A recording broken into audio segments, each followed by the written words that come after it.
Welcome back to First Take. Earlier, we asked you to use the hashtag #BetterLeBron and vote, can LeBron James get better? And 70.2% of you think yes, 6 can. Well, all of this conversation got started because of what Dwayne Wade told ESPNChicago.com.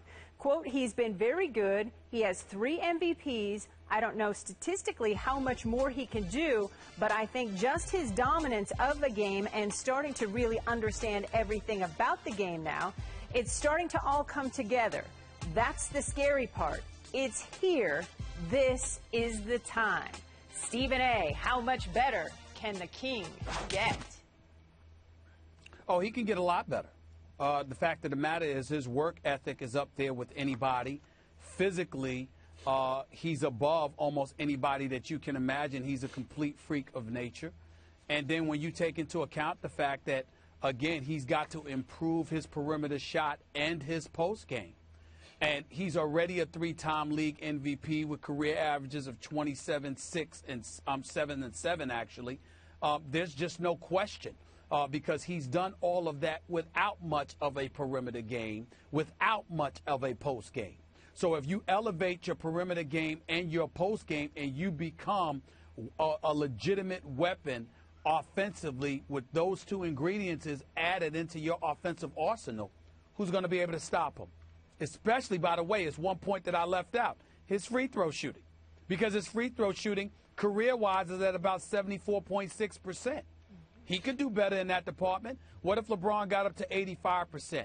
Plus, he learned how to post better. Plus, he learned how to shoot perimeter shots.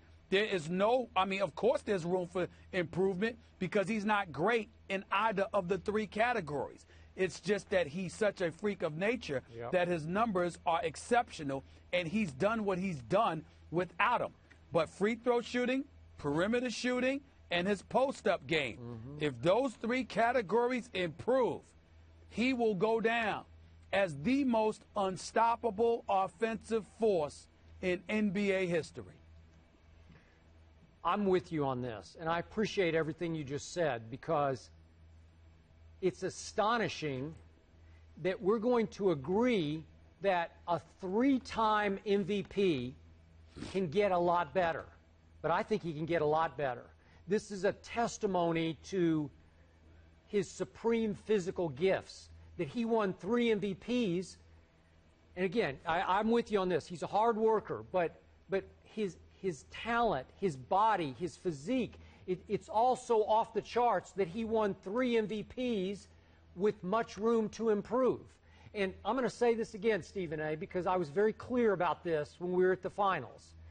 I didn't see the LeBron I've always wanted to see for 9 years until Game 2 of the NBA Finals. Think about that. That was the first time that I got to see LeBron say, okay, I'm going to stop shooting so many perimeter jump shots, so many outside the paint shots, and I'm going to take Kevin Durant to the basket.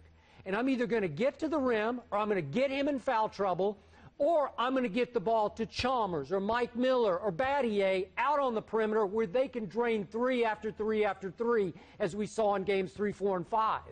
That was beautiful to watch, but I haven't gotten to see that before. And I'm going to say it one last time. I think LeBron eventually can get comfortable with being the first option in last shot situations that he has never been in his career, especially now that he's with Dwayne Wade.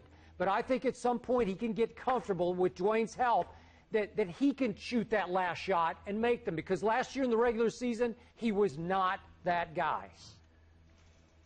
The dude is the best player in the game right now. It's just that simple. Because on both ends of the floor, he brings it. It's undeniable. You can make an argument that Kevin Durant's a little better offensively because he's a better perimeter shooter and a better free throw shooter. But in terms of total game, total arsenal, this dude is the best all-around player in the game of basketball. It just cannot be denied any longer.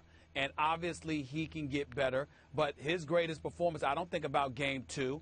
I think about Game 6 in the Eastern Conference Finals against Boston because of the pressure of the moment. Everybody, including myself, I wrote him off. I thought it was over.